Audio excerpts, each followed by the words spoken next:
नमस्कार सज्जनो. आत्तापर्यंत आपण विविध आरत्यांच्यामध्ये शंकराची, विठ्ठलाची अशा प्रसिद्ध आरत्या पाहिल्या. आरत्यांमध्ये समर्थ रामदास स्वामींनी लिहिलेल्या बहुतेक आरत्या प्रसिद्ध आहेत. आज आपण रामदास स्वामींनी लिहिलेलीच आत्मारामाची आरती पाहूया. समर्थांचा राम हे उपास्य दैवत आहेच, पण त्यांचा समर्थांचा राम जेव्हा सगुणातून निर्गुणात जातो तेव्हा तो आत्माराम होतो. हृदयस्थ किंवा अंतःकरणातल्या रामाचं दर्शन जसं त्यांना वारंवार झालेलं आहे तसं ते त्यांनी आपल्या आईलासुद्धा, मातोश्रींनासुद्धा करवलं आहे. आत्मारामाचं हे विशाल रूप वर्णन करताना समर्थ त्यांच्या वाणीची असमर्थता प्रकट करतात. म्हणजे कितीही मी त्याचं वर्णन करण्याचा प्रयत्न केला तरी देखील ते शब्द माझे थिटेच पडणार आहेत असं समर्थ म्हणतात. ही आत्मारामाची आरती आज आपण बघूया. सुरुवात आहे त्याची, नाना देही देव एक विराजे. नाना नाटकलीला सुंदर रूप साजे. नाना तीर्थी क्षेत्री अभिनव गती माझे. अगाध महिमा तुझा ब्रह्मांडी गाजे. काय म्हणायचं या आरतीमध्ये त्यांना? समर्थ रामदास स्वामी हे रामोपासक तर होतेच, पण ते स्वतःला रामाचा दास म्हणून घेत असत. त्यांच्या प्रत्येक रचनेमध्ये शेवटी दास रामाचा असा शब्द येतो. त्यांना जळी, स्थळी, काष्ठी, पाषाणी, प्रत्येक जड, सजीव, निर्जीव सगळ्या रूपांमध्ये रामच दिसत असे आणि म्हणून प्रत्येक जीवाच्या अंतर्यामी असणाऱ्या या रामाला किंवा परमात्म्याचा जो अंश आहे आत्मा, त्याला समर्थांनी आत्माराम असं म्हटलेलं आहे. या जीवात्मस्वरूप आत्मारामाला उद्देशून त्यांनी ही आरती लिहिताना म्हटलंय, नाना देही देव एक विराजे. अतिशय सोपी रचना आहे. समर्थ म्हणतात, निरनिराळ्या प्राणीमात्रांच्या देहामध्ये, नाना म्हणजे निरनिराळ्या, निरनिराळ्या प्राण्यांच्या देहामध्ये विराजमान असणारा जो एकच देव आहे, देव एक विराजे. विराजे म्हणजे शोभून दिसतोय. तेव्हा सगळ्यांच्यामध्ये शोभून दिसणारा असा हे एकमेव असणारा हा जो आत्माराम आहे, हा प्रत्येकाच्या ठाई निरनिराळ्या लीला घडवतोय. नाना नाटक लीला. तो ज्या ज्या रूपामधून प्रकट झालेला आहे, ज्या ज्या जीवात्म्यांमधून प्रकट झालेला आहे, ते सगळेजण निरनिराळ्या लीला घडवून आणत आहेत. आणि जणू काही हा प्रपंचरूपी नाटकाचा तो एक सूत्रधारच आहे. प्रत्येक व्यक्तीमध्ये तो नटला आहे आणि म्हणूनच अशा प्रकारचं सुंदर असं रूप त्याला अतिशय शोभून दिसतंय. नाना नाटकलीला सुंदर रूप साजे. साजे म्हणजे शोभून दिसतंय. प्रत्येक व्यक्तीच्या वेगवेगळ्या रूपामध्ये तो नाटकातल्या सगळ्या लीला म्हणजे सगळे आपले अभिनय करतोय आणि जणू काही तो एक सूत्रधार आहे नाटकाचा, असा या ठिकाणी समर्थांना सांगायचं आहे. पुढे समर्थ म्हणतात, नाना तीर्थी क्षेत्री अभिनव गती साजे, गती माझे. तर या संपूर्ण आरतीमध्ये निरनिराळ्या तीर्थक्षेत्रांची ज्या वेळेला समर्थांनी तीर्थयात्रा केली, त्यावेळेला त्या तीर्थक्षेत्रांच्या ठिकाणी त्या भक्तांच्यामध्ये त्यांची नवनवीन अशी आत्मारामाची रूपं त्यांना दिसून आली आणि म्हणून विविध देवदेवतांच्या स्वरूपात नटण्याची ही आत्मारामाची जी खरोखर विलक्षण आगळी वेगळी अशी जी गती आहे, त्याचं वर्णन इथे केलेलं आहे. नाना तीर्थी क्षेत्री अभिनव गती माझे. असा हा जो राम आहे आत्माराम, त्याची गती म्हणजे काय, तर विविध स्वरूपात नटण्याची त्याची लीला. अभिनव म्हणजे काय, तर अतिशय आगळी वेगळी, नवीन. प्रत्येक ठिकाणी तो विलक्षण वेगळा दिसतोय त्यांना. आणि म्हणून शेवटच्या ओळीमध्ये ते म्हणतात, अगाध लीला अगाध महिमा तुझा ब्रह्मांडी गाजे. तिन्ही ओळींमध्ये नाना आलेलं आहे आणि म्हणून चौथ्या ओळीमध्ये म्हणतायत ते की अगाध महिमा, तुझा महिमा कसा आहे वर्णनाच्या पलीकडचा आहे, अगाध आहे, खोली त्याची माहितीच नाही. किती खोल आहे, अगाध म्हणजे खोल. अगाध महिमा तुझा ब्रह्मांडी गाजे. या संपूर्ण ब्रह्मांडामध्ये हा आत्माराम सर्वांच्या अंतर्यामी भरून उरलेला आहे, व्यापून उरलेला आहे. आणि अशी ही जी त्याची ख्याती म्हणजे कीर्ती आहे, महिमा आहे, हा महिमा अगाध आहे, वर्णनाच्या पलीकडे आहे. त्यासाठीच तो या ब्रह्मांडामध्ये प्रसिद्ध आहे. ब्रह्मांडी गाजे हा त्याचा महिमा ब्रह्मांडामध्ये गाजतोय. सगळीकडे सगळ्या लोकांना तो माहीत आहे, ठाऊक आहे, आणि त्याची सगळीकडे वाहवा होती आहे किंवा त्याची सगळीकडे कीर्ती भरून राहिली. आणि म्हणून चराचरामध्ये ब्रह्मांडामध्ये ज्याची कीर्ती भरून राहिली आहे असा हा आत्माराम निरनिराळ्या देहांच्या रूपामध्ये निरनिराळ्या प्रसंगांमधून समर्थांना जाणवतोय. त्याची जी काही व्याप्ती आहे ती वर्णन करण्याचा त्यांनी प्रयत्न केला आहे, परंतु ते म्हणतात त्याची कीर्ती, त्याचं वर्णन हे अगाध आहे. तो ब्रह्मांडामध्ये संपूर्ण व्यापून पुन्हा उरलेला आहे. त्यानंतर येतं ते ध्रुवपद. जयदेव जयदेव जय आत्मया रामा. या आत्मया रामाला त्यांनी त्रिवार वेळा ओवाळलेलं आहे. प्रत्येक आरतीमध्ये आपण त्रिवार वंदन करतो तसं जयदेव जयदेव जय आत्मया रामा. आत्माराम जो आपला आहे हा आत्माराम सर्वांच्या अंतर्यामी वास्तव्य करणाऱ्या हे आत्मारामा तुझा जय जयकार असो. आणखीन काय म्हटलंय, निगमागम शोधिता न कळे गुणसीमा. निगम आणि आगम असे दोन शब्द इथे आहेत. वेद आणि उपनिषद. आगम म्हणजे वेद आणि निगम त्या वेदांचं सविस्तर सांगणारं. आणि म्हणून अशा वेदोपनिषदांमध्ये तुझ्या गुणांचं वर्णन करण्याचा जो प्रयत्न केला आहे, तुला शोधण्याचा जो प्रयत्न केला आहे, तरी देखील तुझे गुण अनंत आहेत. निगमागम शोधिता न कळे गुणसीमा. तुझ्या गुणांची सीमा किंवा यादी संपतच नाही आहे, त्याला सीमाच नाही आहे. अनंत असे तुझे गुण आहेत. आणि म्हणून तुझं वर्णन करण्यासाठी तू वेदांनाही अनाकलनीय झालेला आहेस. वेदोपनिषदसुद्धा शेवटी नेती नेती असं वर्णन करून तुला वर्णन करण्याचा प्रयत्न करतात. तेव्हा या पहिल्या कडव्यात आणि ध्रुवपदामध्ये समर्थांनी आत्मारामाचं व्यापकत्व आणि अनाकलनीयत्व असे सगळ्या गुणांमधले महत्त्वाचे असे गुण इथे सांगितलेले आहेत. आता आपण दुसऱ्या कडव्याकडे वळूया. दुसरं कडवं जे आहे, छोटीशी आरती ही 2च कडव्यांची. बहुरूपी बहुगुणी बहुता काळाचा. हा कसा आहे आत्माराम? बहुरूपी आहे, अनेक रूप धारण करणारा आहे. बहुता काळांचा, हरिहर ब्रह्मादिक देव सकळांचा. योगानुयोगी आत्माराम आमचा, दास म्हणे महिमा न बोलवे वाचा. पुन्हा त्याचं सगळ्यांमध्ये व्यापकत्व जे आहे तेच सांगण्याचा प्रयत्न आहे. हे आत्मारामा, तू अनंत काळापासून निरनिराळी रूपं धारण करणारा आहेस. बहुरूपी, बहुगुणी आहेस, तुझे गुणसुद्धा अनंत आहेत. जितकी तुझी रूपं तितके तुझे वेगवेगळे त्या रूपांमधले गुण आहेत. अशा प्रकारे अनादी अनंत असा स्वरूपाचा असणारा तू हरिहर ब्रह्मादिक देव सकलांचा.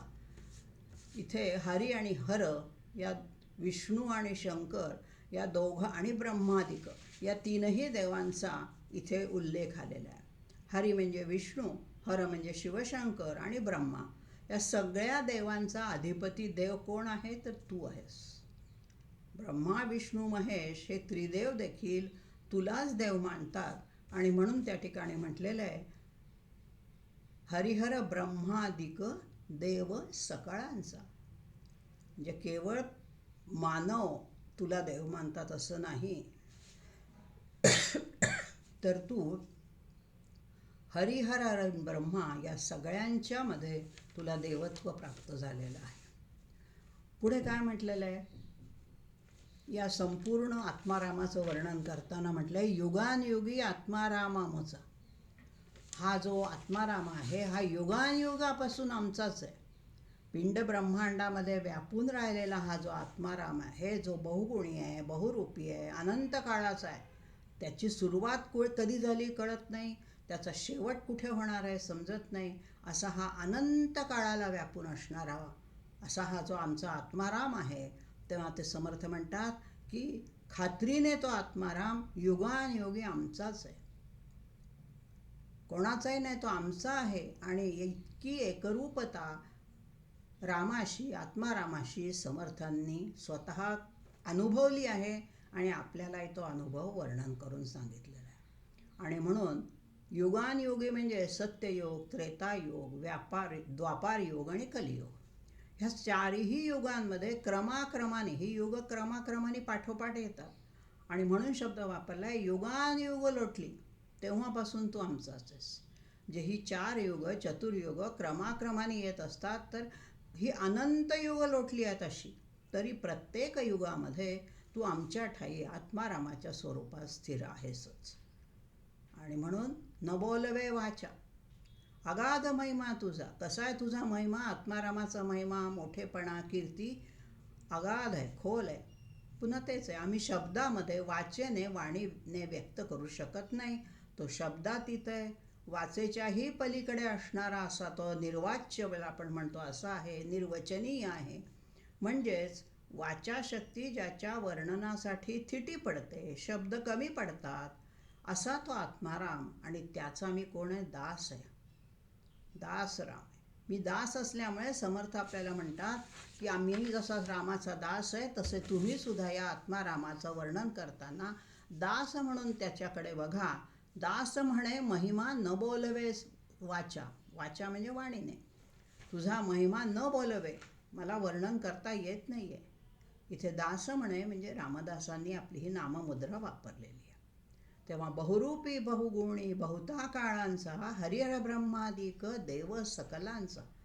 अतिशय सोपी आरती आहे, परंतु आत्मारामाचं दर्शन घडणं हे निर्गुणातून सगुणातून निर्गुणाकडे जाणं, सगुण रूपांमध्ये जो देहांमध्ये दिसणारा जो राम आहे, त्याच्या पलीकडे जाऊन त्याचं जे खरं रूप आहे ते आत्मारामाचं रूप समर्थांना युगानयुगी दिसतंय.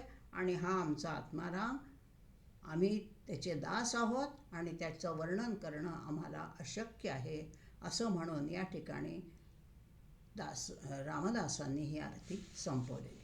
2च कडव्यांची आरती आहे. जय देव जय देव जय आत्मया रामा, निगमागम शोधिता नकळे गुणसीमा. तुझ्या वर्णनाला कुठेही आम्हाला वर्णन करू शकत नाही, सीमा नाही त्याला, इतके तुझे गुण आहेत. आता रामाच्या आरतीनंतर आपल्याला रामाचा दास जसा समर्थ स्वतःला म्हणतात, तसा मारुती हा सुद्धा रामाचा दास आहे.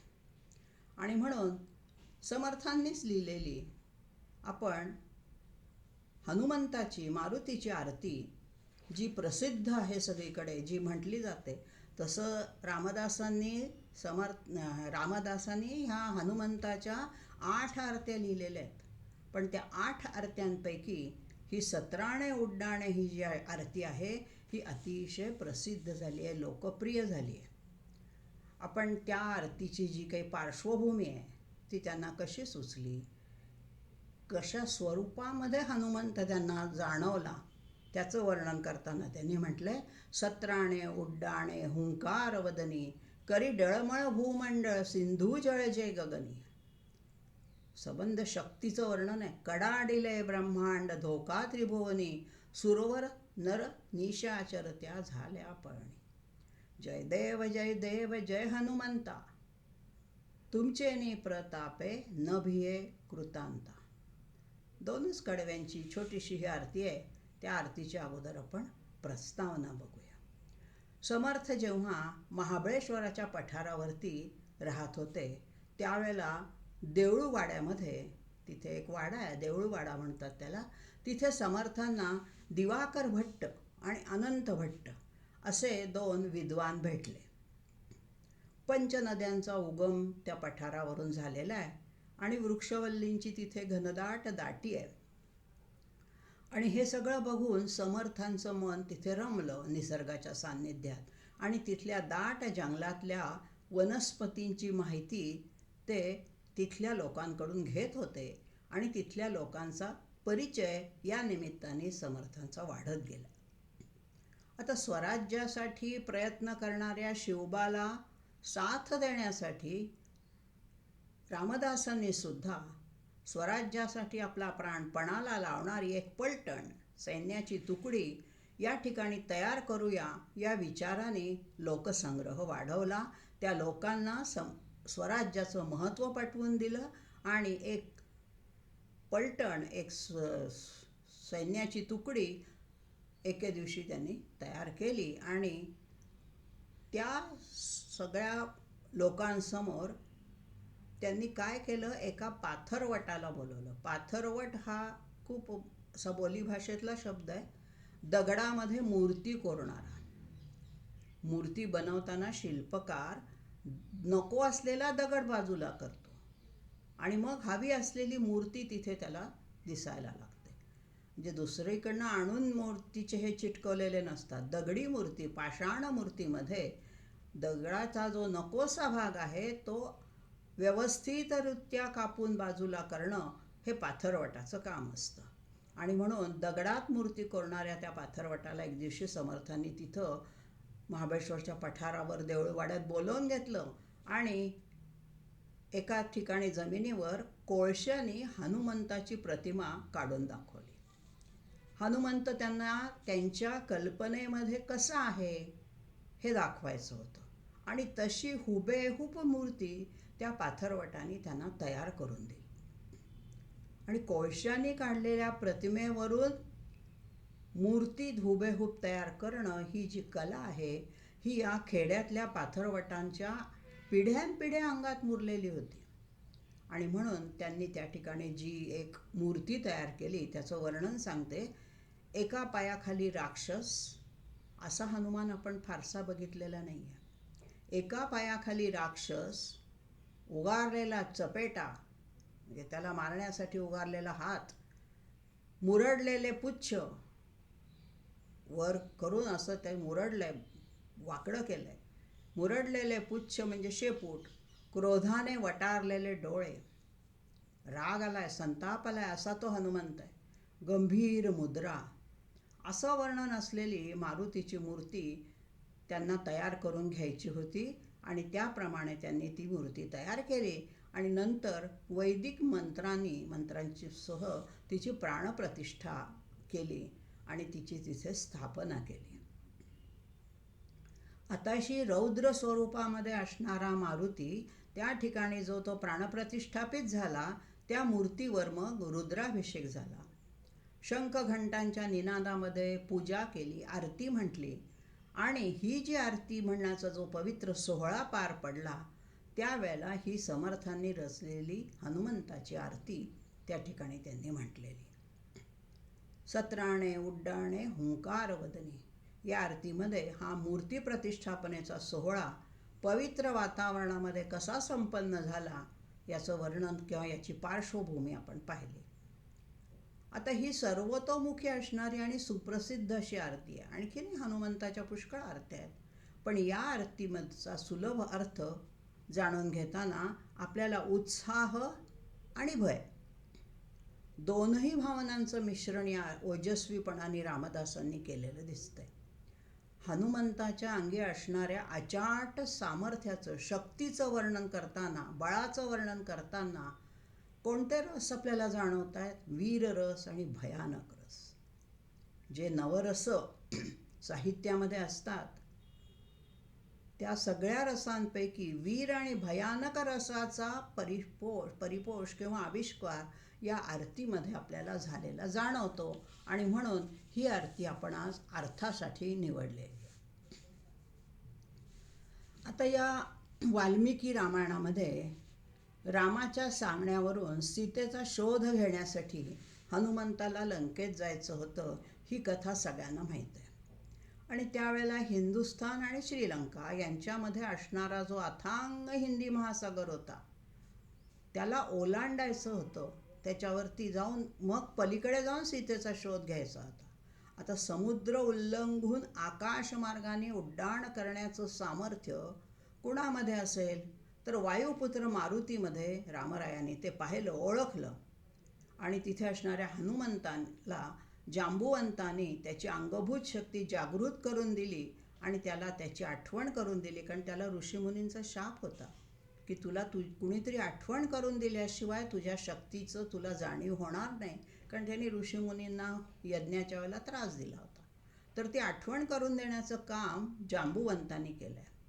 श्रीरामाने त्याच्या अंगी असणारं सामर्थ्य तर ओळखलंच आणि त्याच्यावर ही जबाबदारी सोपवायची. पण तो म्हणाला की हे कसं माझ्याकडनं होणार समुद्र उल्लंघन. तेव्हा जांबुवंताने आठवण करून दिल्यावर मग त्याच्या लक्षात आलं की आपण हे काम रामाचं काम म्हणून करायचं आहे. आणि म्हणून त्याच्यावर ही कामगिरी जेव्हा रामाने सोपवली तेव्हा रामाचं दास्यत्व स्वीकारलेल्या हनुमंताने सीताशोधन करण्याचं कार्य ठरवलं आणि त्यानुसार तो समुद्र लंघनाला सज्ज झाला. त्यावेळच्या परिस्थितीचं वर्णन समर्थ रामदासांनी या आरतीमध्ये केलं आहे. सामान्य लोकांना शक्तीची उपासना या आरतीमधून शिकवलेली आहे. त्या काळातला जो समाज होता ना, त्या समाजाचं प्रतिबिंब, समाजाची नाडी समर्थांनी ओळखली होती. आणि म्हणून समर्थांनी त्या सुप्त झालेल्या, आळशी झालेल्या अशा ह्या समाजाला जागृत करायचं होतं. त्यांचा जो काही स्वतःच्या अंगी असणारं सामर्थ्य आहे ते जणू काही त्या हनुमंताप्रमाणे विसरले होते. आणि म्हणून शक्तीची उपासना आता आपण या समाजाला शिकवली पाहिजे, हा त्यांचा फार मोठा उदात्त असा हेतू होता. आणि म्हणून सामान्य लोकांना त्यांनी जी पलटण तयार केली त्या सगळ्यांना शक्तीची उपासना शिकवण्यासाठी हा शक्तीची जी देवता आहे हनुमान ती त्यांनी निवडली. पहिल्या कडव्यामध्ये ते काय म्हणतात, आधी आपण ध्रुवपद बघूया. ध्रुवपदामध्ये काय म्हटलंय, जयदेव जयदेव जय हनुमंता. हनुमंताचा त्रिवार जय जयकार केलेला आहे. आणि दुसऱ्या ओळीमध्ये म्हटलंय, तुमचे नि प्रतापे न भिये कृतांता. कृतांत म्हणजे यम. तुमचे नि प्रतापे, प्रताप म्हणजे पराक्रम. तुमच्या शक्तीचा जो आविष्कार आहे तो आविष्कार बघून, शक्तीची सगळी ती तुमची दृश्य बघून जे काही तुम्ही केलं आहे त्यानुसार न भिये, भिये म्हणजे भिणार नाही, कृतांताला सुद्धा आम्ही घाबरणार नाही. कृतांत म्हणजे यम, मृत्यूची देवता. तेव्हा अशी ही मृत्यूची जी देवता आहे त्याला सुद्धा, सगळ्यात आपल्याला भय कशाचं असतं, मृत्यूचं. आणि म्हणून समाजाने मृत्यूचं सुद्धा भय ठेवू नये अशी रामदासांची मनातली इच्छा या आरतीमध्ये त्यांनी वर्णन केली. पहिला सुरुवातच करताना आपण आरतीला म्हणतो सत्राणे. आता हा शब्द थोडासा आपल्याला अनोळखी आहे. सत्राणे म्हणजे काय, तर आता हे जे सत्राणे शब्द आलेला आहे तर एखाद्या शक्तीचं किंवा एखादं सामर्थ्याचं काम करायचं असलं की अंगात जोम आणि उत्साह भरून घेण्यासाठी तोंडाने मोठा आवाज केला जातो, हुंकार केला जातो, गर्जना केली जाते. जसं युद्धापूर्वी शंख फुंकला जात असे तसं एखादं जोम उत्साह अंगामध्ये यावा म्हणून मोठ्याने रामरायाची गर्जना केलेली आहे हनुमंतानी. आणि त्याप्रमाणे समुद्राचं उल्लंघन करण्याच्या वेळेला सज्ज झालेल्या मारुतीरायाने देखील सत्राणे म्हणजे खूप वेगाने, हा एक बोलीभाषेतला शब्द आहे. सत्राणे म्हणजे अतिशय वेगाने, जोराने सगळी शक्ती एकवटून, आपल्या अंगामध्ये असणारं सगळं सामर्थ्य एकवटून आपल्याला उडी मारायची आहे. अशा वेळेला सत्राणे उड्डाणे, उड्डाणाच्या वेळेला हुंकार वदनी, वदनी म्हणजे मुखातून, आपल्या मुखातून त्यांनी काय केलं, हुंकार भरला. हू म्हणून त्यांनी जय जय श्रीराम अशी म्हणून गर्जना केलेली आहे. आणि हा श्रीरामाचा जय जयकार त्यांनी सत्राणे उड्डाणे हुंकार वदनी या ओळीमध्ये सांगितलेला आहे. आणि काय केलं, त्यांनी आकाशामध्ये झेप घेतलेली आहे. इतकी मोठी गर्जना त्यांनी केली, आकाशात झेप घेताना जे काही जे हालचाल झाली त्या सगळ्यामुळे त्यांचा तो जो हुंकार होता शक्तिशाली. आणि म्हणून अशा या हुंकाराच्या वेळेला, गर्जनेच्या वेळेला, ती गर्जना ऐकता क्षणी काय झालं, सारे भूमंडळ डळमळू लागलं. भूमंडळ म्हणजे पृथ्वी. आणि म्हणून दुसऱ्या ओळीमध्ये म्हटलेलं आहे, करी डळमळ भूमंडळ सिंधू जळ जे गगन. डळमळायला लागलं म्हणजे हाजायला लागलं. पृथ्वीसुद्धा हादरली, एवढी मोठी गर्जना त्याची होती. म्हणजे बघा, भूमंडळ डळमळू लागलं, समुद्राचं पाणी हादरलेलं आहे. नुसतं भूमंडळ नाही डळलेलं. करी डळमळ भूमंडळ सिंधू जळ, सिंधू म्हणजे समुद्र. समुद्राचं जे जळ म्हणजे पाणी होतं त्याच्या लाटा कुठपर्यंत गेल्या? गगनी. आकाशाला भिडणाऱ्या लाटा, जसं सुनामी येताना जशा मोठमोठ्या लाटा उसळतात त्याचं इथे साम्य दाखवलेलं आहे. तेव्हा करी डळमळ भूमंडळ सिंधू जळे गगनी. ज्या वेळेला हनुमंताने अशी गर्जना केली त्यावेळेला सगळं भूमंडळ डळमळायला लागलं, समुद्राचं पाणी हादरलं आणि त्या समुद्राच्या पाण्याच्या ज्या लाटा होत्या त्या आकाशाला भिडणाऱ्या उंच उंच लाटा निर्माण झाल्या. आणि अशा वेळेला जे सागर जल गगनाला भिडलंय, सारं ब्रह्मांड कापायलेलं आहे. कडाडिले ब्रह्मांड. नुसतं डळमळलं नाही, सबंध ब्रह्मांड, नुसती पृथ्वीच नाही तर सगळं ब्रह्मांड कडाकडा कापायला लागलं आहे, थरथर कापायला लागलेलं आहे. एवढी मोठी. आता हे ब्रह्मांडामध्ये काय त्रिभुवनी पुढे म्हटलेलं आहे. कडाडिले ब्रह्मांड धोका त्रिभुवनी. तिन्ही भुवनांना धक्का बसलेला आहे, धोका पोचलेला आहे. स्वर्ग, मृत्यू म्हणजे पृथ्वी आणि पाताळ अशी ही 3 लोक मानली जातात, त्रिभुवन. तर या त्रिभुवनांना सुद्धा भीतीने ते थरथर कापू लागलेत. आणि म्हणून धोका त्रिभुवनी, त्या त्रिभुवनांना सुद्धा या गर्जनेमुळे धोका निर्माण झाला. त्यांना काय झालं हे कळलं नाही, ते भीतीने थरथरा कापायला लागले. अशी ही गर्जना, अशी ही अतिशय वेगाने घेतलेली जी झेप होती, हुंकार भरून घेतलेली जी झेप होती हनुमंताची, त्या शक्तिशाली हनुमंताचं वीररसाचं वर्णन पहिल्या कडव्यामध्ये केलेलं आहे की जे कडाडिले ब्रह्मांड धोका त्रिभुवनी, सुरवर नर निशाचरत्या झाल्या पळणी.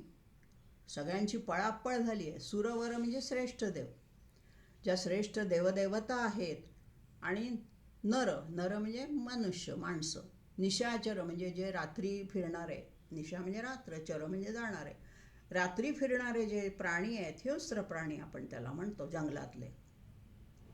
तेव्हा श्रेष्ठ देवता, सगळी माणसं पृथ्वीवरची आणि जंगलातली सगळी हिंस्र श्वापद, हे सगळेजण भीतीपोटी सैरावैरा पळू लागलेली आहेत. सुरवर निशाचरत्या झाल्या पळणी. आपण आज झाल्या म्हणतो, तिथे त्यांनी जाल्या शब्द वापरलेला आहे. बोलीभाषेमध्ये ही आरती लिहिली गेली.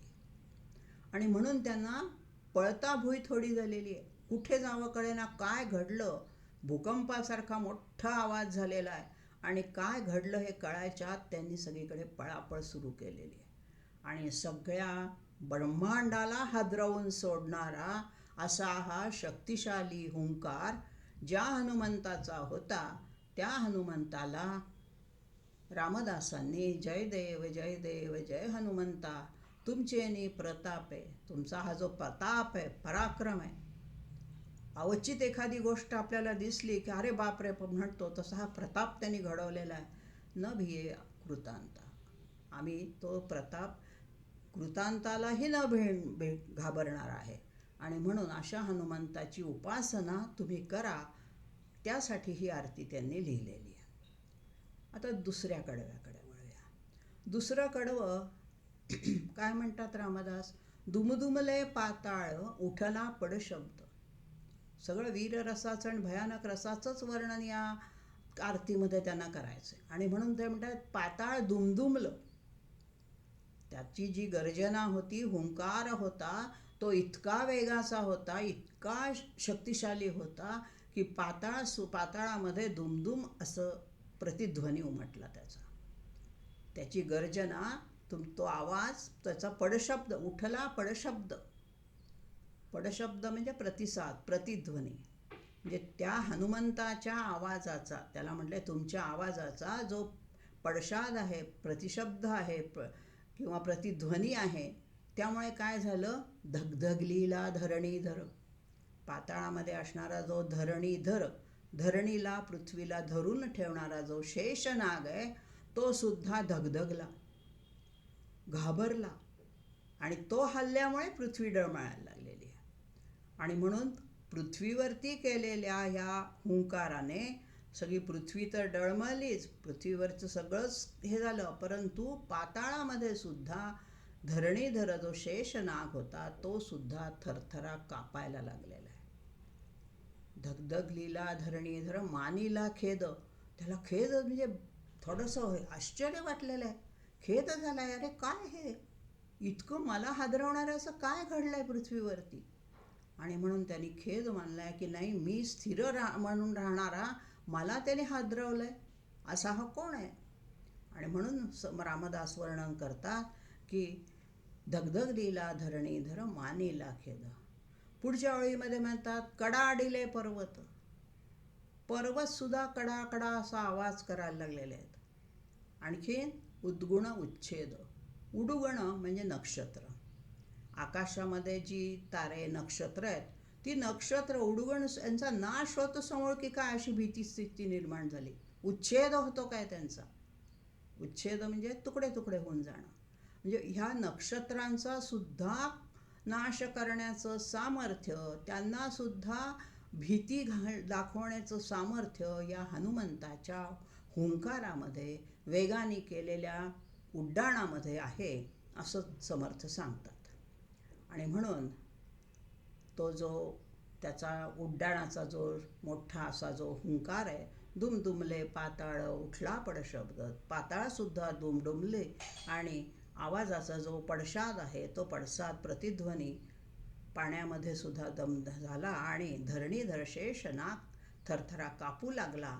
आणि यामुळे त्या गोष्टीचा त्याला शोक झाला, दुःख झालं, भीतीने तो थरथरायला लागलेला आहे की मी पृथ्वी धरून ठेवणारा स्थिर असणारा मला कोणी डळमळेलं असं. आणि त्याच वेळेला आकाशातली सगळी नक्षत्र तारांगणांचा समूळ नाश होतो की काय अशी भीतीदायक स्थिती त्यावेळेला निर्माण झाली. शेवटच्या ओळीमध्ये काय म्हटलंय समर्थांनी, रामी रामदासा शक्तीचा शोध. त्यावेळेला रामदासांना शक्तीचा शोध लागलेला आहे. रामदास हे रामाचे जे दास आहे यांना रामाच्या नाव रामी रामदासा, रामामध्ये रामाची शक्ती आहे, रामी शक्तीचा शोध रामदासांना लागलेला आहे. म्हणजेच काय, श्रीरामाच्या नावामध्ये, कारण हुंकार घेतल्यानंतर त्यांनी जय श्रीराम म्हणून जो काही एक उच्छेद केलेला आहे आणि संपूर्ण घोषणा दुमदुमली आहे, त्या श्रीरामाच्या नावामध्ये प्रचंड शक्ती असल्याचा शोध जाणीव त्यावेळी रामदासांना झालेली आहे. आणि म्हणून हा रामाचा दास जो हनुमंत, त्याच्याही शक्तीचा शोध त्यांना लागलेला आहे.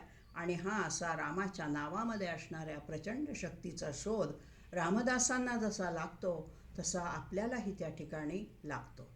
आणि म्हणून आपण हनुमंताची आरती ही 17 उड्डाणे ही जरी 8 आरत्या असल्या तरी हीच आरती आपण सदैव म्हणत असतो. आणि आपल्याला या आरतीमधला 17 शब्दापासून जे काही अर्थबोध होत नाही त्या सगळ्या शक्तीचा अर्थबोध आपण या निमित्ताने समजून घेण्याचा, माझ्या मतीला जेवढा कळला तेवढा मी सांगण्याचा प्रयत्न केला आहे.